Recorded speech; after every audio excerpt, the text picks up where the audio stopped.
So do you think this has been the foundation of you being an entrepreneur and being able to run your own business? Yes, because in the military, like the National Health Service, the military is run by idiots, educated idiots. And you've got lots of what we call Rodneys, so very young lieutenants coming in that haven't got a clue what they're doing. So it's the NCOs, the non-commissioned officers that run the British Army. Right. And I would see in the field that I was in, certainly, and the things that I did, I would see these idiots telling you what to do, and they hadn't got a clue. Okay.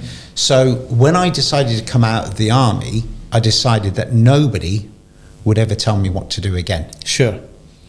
And I maintain that to of course I'm married, so my wife will tell me what to do. So you started a car wash, 5 weeks in you get a Skoda? Tell us about that. So 5 weeks in, I had enough money to go and buy myself a car. Okay. And I'd gone to this car sales place and I'd said to them, can I wash your cars? Sure. And they said, yeah. And I said, well, I'll tell you what, I'll wash the cars, but you have to give me a car. And they'd got lovely cars on the front. They'd got some Escorts and things like this. And they went, okay, no problems. I said, so if I wash for a week, you'll give me a car? And they went, yep. So I washed and dried all their cars for a week. And they gave me a bright orange bloody Skoda. Yeah. So I'd got this Skoda, and a week later I earned enough money to buy a vacuum cleaner. Right. My mum was very grateful because I kept nicking hers. Okay. So I was then going around washing, drying and vacuuming cars, and I became mobile. So instead of just doing that one industrial site and that car place, I was now doing 3 industrial sites. Okay. And then I came across a Rolls Royce in the corner, big Rolls Royce. I thought, I'm going to clean that. I want to clean that. And it turned out it was one of the Guinness family. It was the main guy at Guinness. I can't remember. I think it's you'll have to check this, but I think it was Michael. And I cleaned his car. Okay. And then his wife's car. And then some other people's car that were connected to the Guinness family. Sure. And it was November, and it was horrible, and it was cold, and it was wet. And he said to me, why are you doing this outside? I said, where else am I going to do it? He said, I've got an empty unit in Birmingham city centre. Now, bearing in mind, I've never lived in the UK. I come out of the army, I come to mum and dad's in Birmingham. Sure. We ain't got Google Maps, we ain't got mobile phones, we ain't got internet. So as far as you're concerned, that's the other side of the world. When somebody says to me, centre of Birmingham, I'm thinking, what? It was less than 10 minutes away. Right, okay. Literally. You could walk it in 15.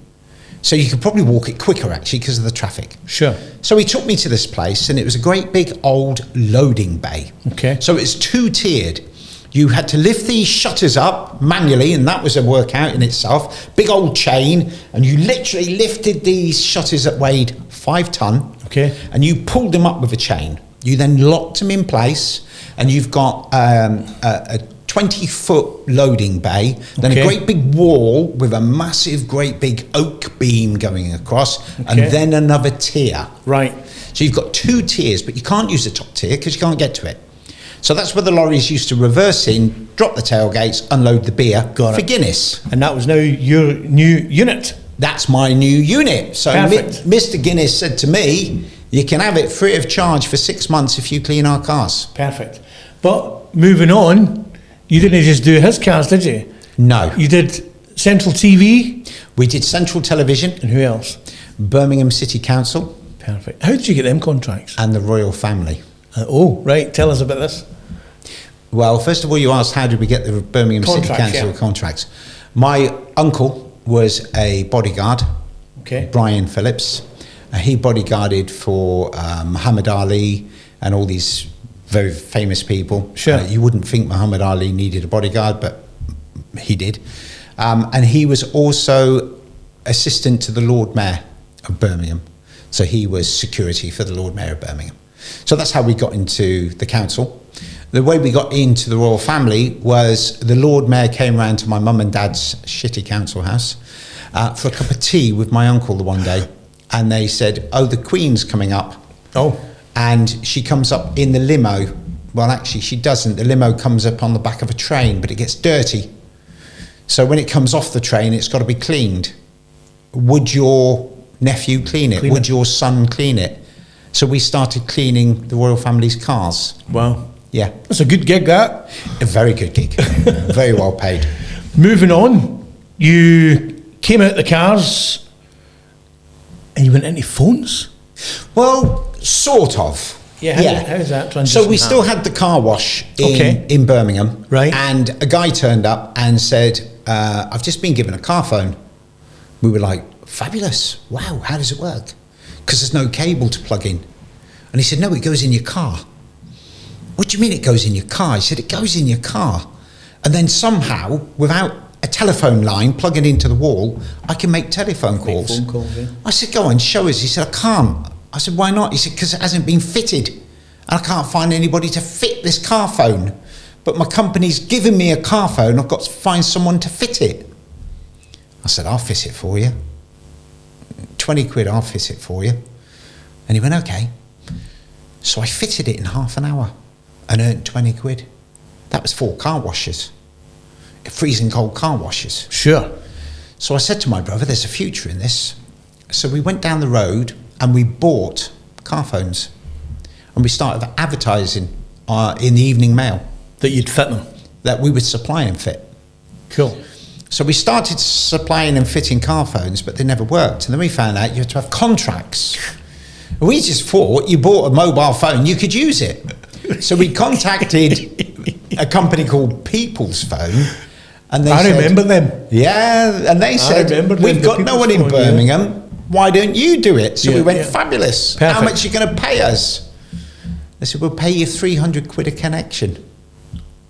We went, and they said £100 per fitting. So we started doing that. So that obviously blows car washes out the window.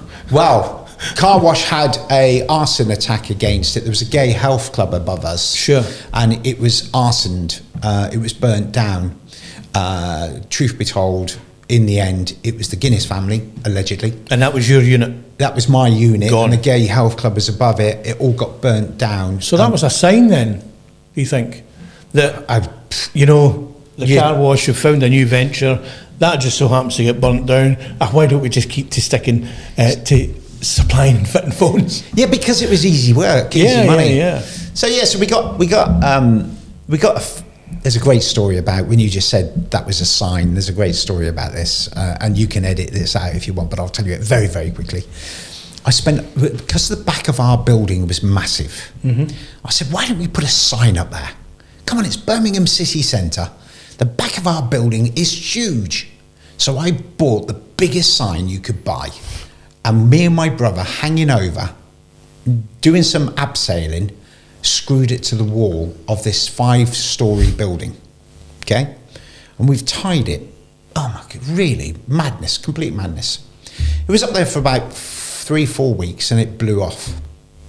And it blew into the canal behind us. Okay. So my mate who owned the health club, Steve, although it was a gay health club, we had no phobias and we got on really well with them, and we used to wash their cars and we used to go up and use the health club. Sure. And there was nothing sinister about it. It was just where a lot of gays used to go to meet, I guess. So he was into diving. In fact, he was in the Guinness Book of Records for holding his breath the longest underwater. And he said, I've got some diving stuff. Why don't you use your contacts at Central Television, because we were doing their cars at the time, get them come over with the news team, and we'll do a live news feed on us going into this cut, and it was like a reservoir, and recovering your sign. So the news crew come over and they're stood there and they're filming and they're saying, oh, the sign's blowing off and it's gone into here, and they've got a diving team, and the diving team are going to go in, they're going to recover it. This is all very exciting. Birmingham News, Birmingham Live. Steve with his full kit jumped in. It came just above his knees. So he stood in full diving kit with the news. Oh, it's just you couldn't write this stuff, and it was like, oh, That was the news. yeah. So with Central Television, there's something that I should talk about. I've never wanted to be famous, although I've had many opportunities in life. I've always sort of shunned the limelight. Okay. And when we were doing the the contract for Central Television, cleaning their cars, Biggles and all these people. I got to know one of the ladies really well, and she was in production and she was in casting, and she said, there's a part coming up that I think you'd be really good for. And I said, okay. And she said, why don't you come across an audition for it? Okay. So I went across an audition for it, and then she rang me up and she said, you've got it. If you want it, it's yours. And I went to Benidorm instead. I'd booked Benidorm, and I thought, Central Telly or Benidorm? I went to Benidorm. And they gave the part to Clive Owen, and it was a series called Chancer. Oh, I remember that, yeah. And I walked away from that. Yeah. Just not meant to be. Not meant to be. Not meant to be. But I did have fun in Benidorm. I want to move on to you selling bank accounts. Okay. And so we can move forward. So how does somebody sell bank accounts? How does that come about? There was a lot of companies that would go into tame countries. Okay. And they would sell to charities. And let's say, for instance, Kevin, let's say you got a job working for Oxfam. Okay. And you had this job for Oxfam in Bahrain. Okay. You, in the UK, at the time, earning £20,000 a year, having to pay a mortgage, kids going to a normal school. Okay, life's okay. All of a sudden, you get a job with Oxfam in Bahrain. Your salary increases to £40,000 a year. Okay. Tax-free. They give you a house, a car, a cleaner, a driver, and they put your children into an international school, which is what I had all my life. I went to international schools all my life. Okay. So all of a sudden, your package is now worth £60,000 a year, because also they give you flights home a year, free of charge. And of course, because you're sensible, you've rented your house out in the UK. So you've got more money going into your bank account. So what then happens is you get a visit from someone like me, and I would visit you and I would say, Kevin, welcome to Bahrain. New experience for you, or you've been here 2 years, or 5 years, or 4 years, or whatever. You've tripled your salary. What are you doing with it? And you would say, it's just sat in the bank. And we would say, if it's sat in the bank in the UK, you're going to be taxed on it. Why don't you open up a high investment interest bank account on the Isle of Man, Jersey or Guernsey, where it's not taxed? And we would take your money and we would put it in there. It's a little bit more complicated. And I was representing companies like Friends Provident, Lloyds, TSB, Barclays, Abbey National, Santander, Generali, Royal Scandia, Royal Sun Alliance, all the big boys. And I'll tell you this, they are slags, whores and prostitutes, all of them. I'm serious. They don't have a moral or ethical bone in their body when it comes to taking your money, or how they wanted us to take your money. Now, I wasn't financially trained at all. Sure. Hadn't got a clue. I was in between all of what we're talking about. Some evenings, some weekends, I would be a bouncer, a doorman at nightclubs or pubs or whatever, and because I liked the thrill of it, I loved it, and it gave me the excitement that I had when I was in the army. Sure. When I first joined the army, I was 9.5 stone. By coming out of the army, I'd gone up to about 11 stone, but I was very fit, very agile, didn't care, take anybody on. And that's what the army does for you. It builds you up to believe that there isn't anybody out there that you can't front, that you can't put down. Sure. So I was working doors, and in fact, there were certain clubs that I was actually running. So although I wasn't a member of the establishment, I used to run these pubs and clubs. Who comes in, who doesn't come in, etc., etc. And I was having the time of my life. It was just unbelievable. I want to touch on something completely unusual, Netflix. Yes. Talk to me about Netflix. And a lot of people watching this will think, yeah, I've got Netflix, I watch it. But you've got a wee bit of a twist with Netflix, haven't you? Tell me about that. So I know a fair few people that know people. And I sit down and I tell my stories. And if you know me, you'll hear my stories and you'll know that they're true. If you don't know me and I'm telling you a story, you might think I'm full of it. And you might, and I see it time and time again. I see the shutters going down and I see the bullshit signs and they think this guy's full of shit. And I'm not. My stories are genuine. I have a story for almost every occasion. So people that I've worked with in the offshore, people that know me from the military, people that I've been associated with for a long time, have been mentioning me to people. And out of the blue, I get a phone call from Terry Stone, who is a an actor, a film producer, a director. He's done all the Foot Soldier films and Foot Soldier Marbella and all this sort of stuff. And he says, I've been hearing lots of things about you. I want to meet you. So I met with Terry Stone. Terry Stone put a proposition towards me. It didn't sit well with me, with Terry Stone. I felt it was a setup. Okay. And I walked away from it. All right. I was then, I then received another call from another person who shall remain nameless, saying that they wanted to meet Guy Ritchie. And Guy Ritchie had heard about me, my life, what I've been up to. Because what I've told you so far is not even a fraction of what I've done. I can imagine. And the stories that got back to Guy Ritchie, he wanted to meet me. The day I was supposed to meet Guy Ritchie, my father passed away. So rather than go and see Guy Ritchie, I went to my dad. And then other things came in, lockdown and all these types of things. So it kind of fizzled. I was contacted earlier in this year by an agent in London who had heard my story.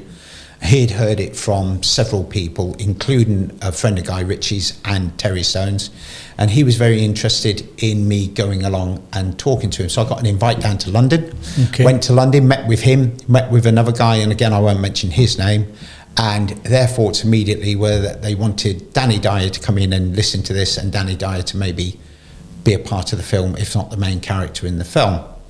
There was a bit of an argy-bargy because the guy that had come to see me had brought along an up-and-coming actor, and he wanted to play my role, but this other guy, the agent, wanted Danny Dyer, so they had a bit of an argy-bargy and things fizzled out. Then we got contacted by Netflix, which was a very brief contact, and I couldn't even tell you if it really was Netflix, but these guys said, we are Netflix, we're interested in doing a mini-series, maybe 8 parts. We would do maybe fact or fiction, we don't know yet, we need to meet with you. And then that fizzled. And I think the reason it always fizzles is it comes down to money. And all of them say, have you got anyone to back this yet? Have you got anyone to fund this yet? Could you find people to fund it? Could you find people to back it? So for me, it's almost like they want me to give them the script, to give them the book, to give them the film rights, to give them the money to make the film for them to earn money. Yeah. Well, I'm not a charity guy. Yeah, it doesn't work like that. Yeah. And the other thing is, and I've said this to you, Kevin, I've said it to you for the last 2 days. Mm-hmm. I've never wanted to be famous. I've never thought about being on the telly, being famous. Sure. Although I was on the telly in America and I was on the TV in Canada doing fitness programs. But you were on Jeremy Kyle, were you not? I was mentioned on Jeremy Kyle. I was, in my bad, so you're in my famous single, when I was single. When you're single. When I was single, before I met my wife. Okay. I've never wanted to be famous, and sure. and I don't crave to be famous. I really don't. I've got a comfortable lifestyle. I've had some experiences in life where I could have gone to prison for a very long time, mm-hmm. but I didn't, because I didn't do anything wrong, although I was accused of it. I've been jailed in countries that you do not want to be jailed in. Children, yeah. I've got out of that by the skin of my teeth. I've gone to prison in a country that slit people's throats for no reason, and I did that because a friend was in trouble and I took the blame because he wouldn't have lasted 2 minutes. Sure. I've done all of these things, but I've never craved fame, even when I met Prince Andrew, even when I went on the piss with Prince Andrew, I had opportunities to do things and I didn't. So the publicists that followed Prince Andrew around really wanted me to do something with them.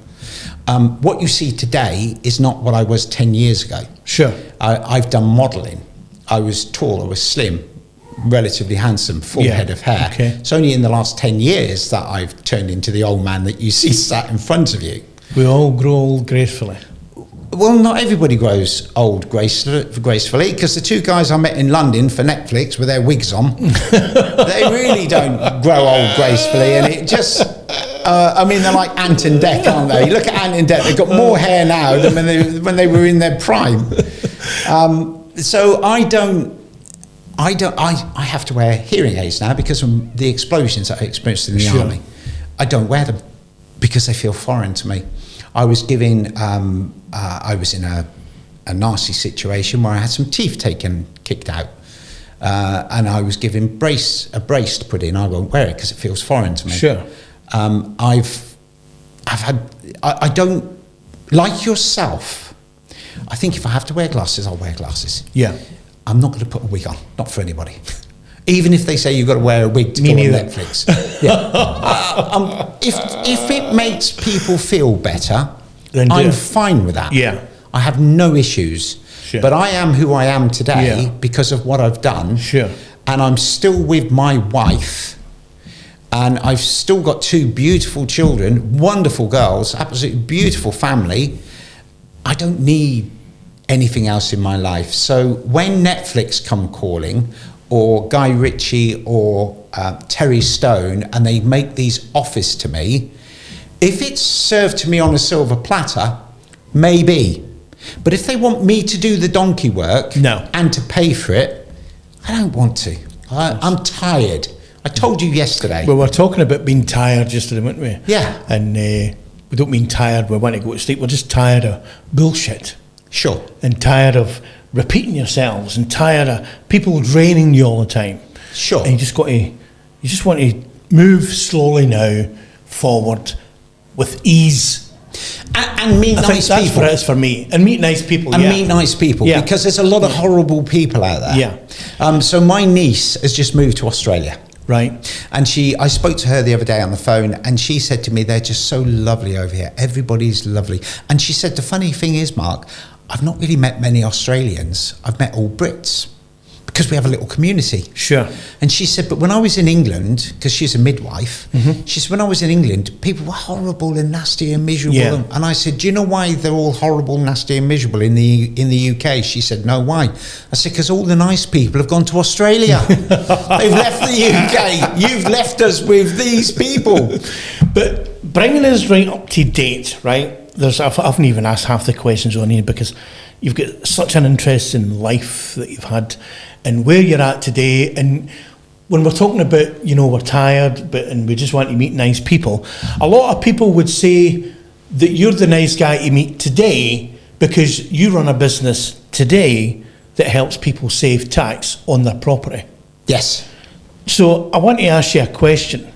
Is it commercial or residential? Commercial. Right. So how does it work? Give me an example of how a business can save tax on a commercial property?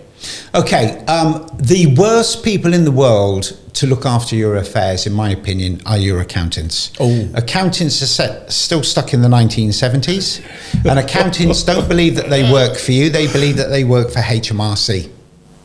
So if you've got an accountant, you will generally find that accountant is working for HMRC and making you pay more tax than you have to because they don't want HMRC landing on them.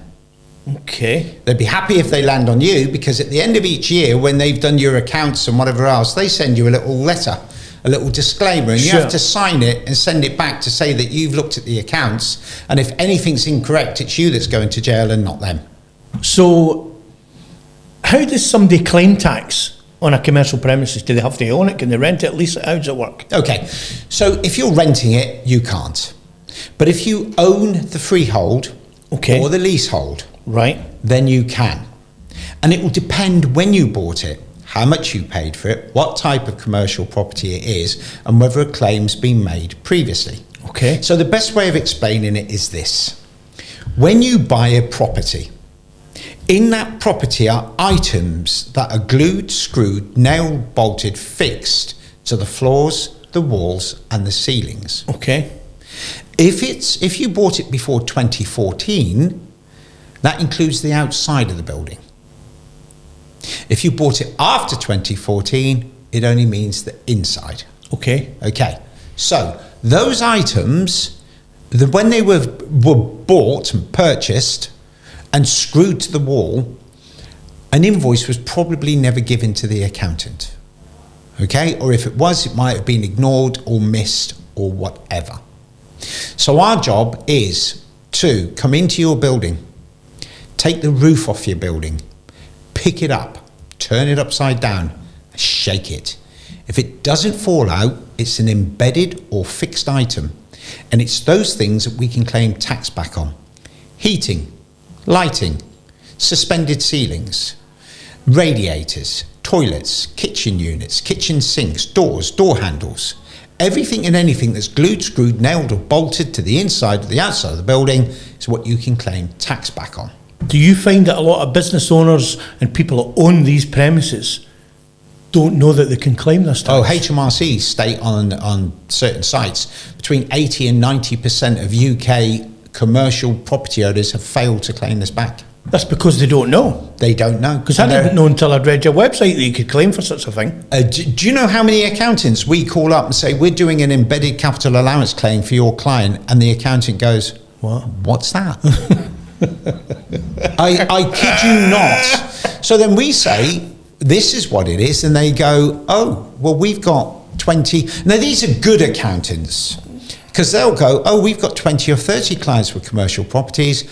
Can you do it for them as well? And we say yes. Is there any risks to the business owner or the premises owner when applying for tax? No. So it's done in such a way that a surveyor will be sent to the property. Okay. If it's a holiday let, or if it's a property where there's a genuine website showing that property, okay, and that's why we say holiday lets, Airbnbs, this type thing. Sure. We can generally see from the pictures and the videos on that website, and we can do what's called a desktop survey. But care homes, warehouses, shops, that type of thing, really could do with a visit. Yeah. And then a surveyor will walk from room to room to room to room. What's the average amount then of a refund or a... £36,000. My God, really? Yeah. That if we take all of our clients and we work out the average, it's about £36,000. Right, so what advice would you give to business owners looking to maximise their tax benefits on the property? What should they look for? So let's say I own a building and I'm in the building and then I come across you. How would I know? Well, you won't. How would I know it'd be worth phoning you or I'm not wasting your time? You don't, but you're never wasting our time. So we have people phone us up and we ask them specific questions. We ask them, who owns the building? Is it you, a limited company, a partnership? Is it you and your wife, you, your brother, your uncle, your auntie, whoever? We then say, when did you buy it? What year? How much did you pay? Since owning it, how much have you spent improving it? Do you know if your accountant has ever claimed any of this back? Are you happy for us to talk to your accountant? So we take the pressure off them. So you're doing all the legwork? We do all the legwork, yeah. Right, okay. Yeah. That brings me to the next question. How much is it going to cost a business to bring you guys in? Well, it costs nothing. And I don't like to say this, but it's what people understand. It's no win, no fee. Perfect. So what we'll do is... Just a percentage then? It's a percentage. We take 5% of the allowances that we uncover. That's not too bad. It works out between 20 to 25% of the total refund. Okay. Okay, so you have to understand that. How does that work then? Oh, okay, so we're one of the only companies that we take over as your accountant for a short period of time. Sure. And the reason for that is because we get a lot of pushbacks from accountants. And an accountant, an accountant will think we're trying to poach their client. Yeah. And they'll say, oh, we don't want to give you this information because if we give you that information, you might never ever give us our client back. Sure. We have no interest in VAT returns, tax returns, in doing wages, bills. We've got no interest. That's you, the accountant. We just want to do this claim. So what we'll do is we'll apply for an agent's authorization code. Okay, and that gets when them we get access, that, we become the accountant. That allows us to make the claim on their behalf. Sure. And then once the claim's complete, we give the agency back to their accountant. And how long does a claim take, start to finish, normally? Well, if you play ball and if you give us what we ask you for when we ask you for it, 6 weeks. That's no long. We've got clients going on from 2020 because they can't be bothered to send us what we need, or their accountants won't give us it, or... So the message is, if you think you're entitled to a refund, get off your ass and give you guys the information they need so you can get on with it to get the refund processed. I had a phone call with a client 2 days ago. Okay. And I said to him, look, I don't normally call people, but you've got a refund in excess of £76,000, and all we need you to do today is send us a copy of your passport. We need to do anti-money laundering. Wow. And he said, I'm dealing with a guy at the counter at the moment.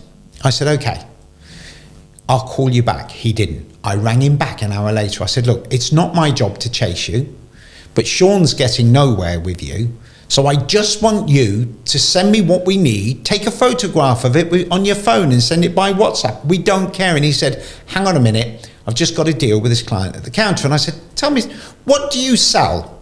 And he said, we sell fastenings, nuts and bolts and stuff. I said, okay, how much was your last sale?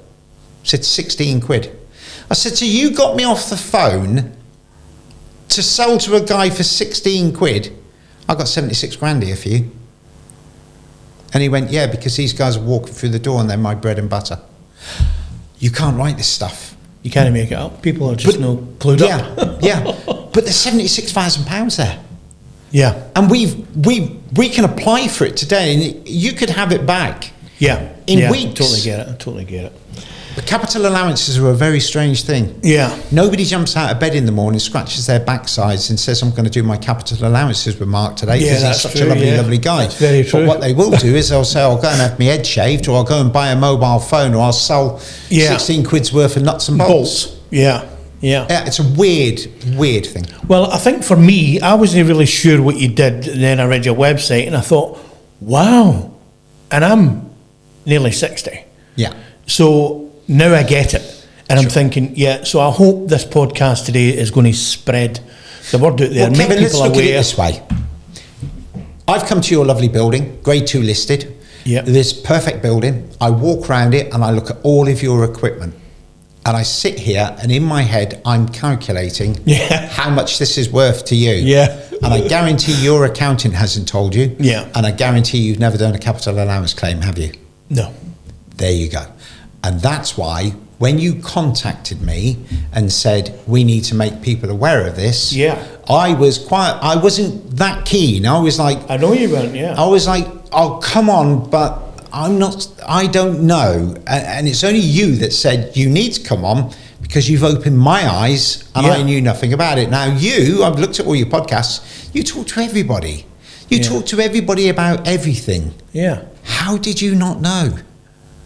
Because nobody's telling you. Nobody's telling me, Taxman doesn't want you getting your money back. And the crazy thing is, I had an accountant on and his family owned Pound Stretcher. Oh, yeah. Never mentioned anything about it.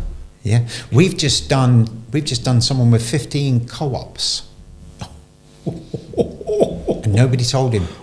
£13.5 million hotel in Blackpool. £330 million hotel in London. Wow. Nobody's told them. Nobody's told them. Right, that's taking me to the end. I've got one last question for you. Ask it to everybody. What advice would you give to somebody that's thinking of starting their own business in 2024? If somebody says to you, give me one piece of advice that will ensure that I don't fail and you're the last person I'm going to speak to before I go into business, what would you say to them? Don't do it. If you're going into business thinking that you might fail, don't do it. That's a very good point. Don't do it if you think you're going to fail. Yeah. Do it because you know you're not going to fail. Okay, so my daughters, one's a paramedic, one's a lifeguard and a swim instructor. and I want them to have a normal life. I want them to meet a normal husband or partner, whether that be a doctor, a solicitor, a builder, a dentist, a bricklayer, I don't care. But I want them to know when they can have holidays. I want them to know what's coming in the bank at the end of the month, what's going out. And I want them to know that no matter what happens, they're going to be okay. Yeah. When you go into business, you never know what's going to happen. You never know what's round the corner. I've had some very lean times. I've had minus I've had minus £50,000 in the bank and no way of earning money. 7 weeks later, I'd paid the 50 grand back and got 25 grand balance in the bank. You can have your peaks, you can have your troughs. But what I would say, don't watch these numpties on Facebook, Instagram, sat on their private jet in their Bentleys, because they're full of it. I totally agree. It does not happen. What you do is you get up and you live your life, and you don't chase the money. Talk to people, because people will give you money. If you chase the money, you might get their money, but you won't get their mates. Yeah. But if you become their mate, you'll get their money and their mate's money. Great advice. Stay honest. Great advice. Don't lie. Don't cheat. Great advice. And keep yourself full of integrity, and business will come to you. Business will come, yeah. Yeah. Stay off Facebook. Stay off social media. I hate Facebook. Stay off it. Don't believe those numpties. Unless you're a Kardashian. Unless you're a Kardashian, yeah. Yeah. Listen, it's been an absolute pleasure. Thank you. Having you on this podcast. Yeah. We're over an hour, and do you know what? I could go on for another hour. We're an hour and 7 minutes into this podcast, and I haven't even got through 50% of the questions. So the agent from London was 4.5 hours. The what? The agent I sat with in London. Right. 4.5 hours. 4.5 hours. But great story. Love the stories. Love the bit about Netflix. Love the business that you can save people tax. And you know what? I wish you all the best for the future. Thank you. And you. And thanks for coming on. And I will be seeing you in the future. Yes, I hope so. I will. It's been interesting. Thanks for coming on. Lovely. Enjoy. Cheers. Thank you.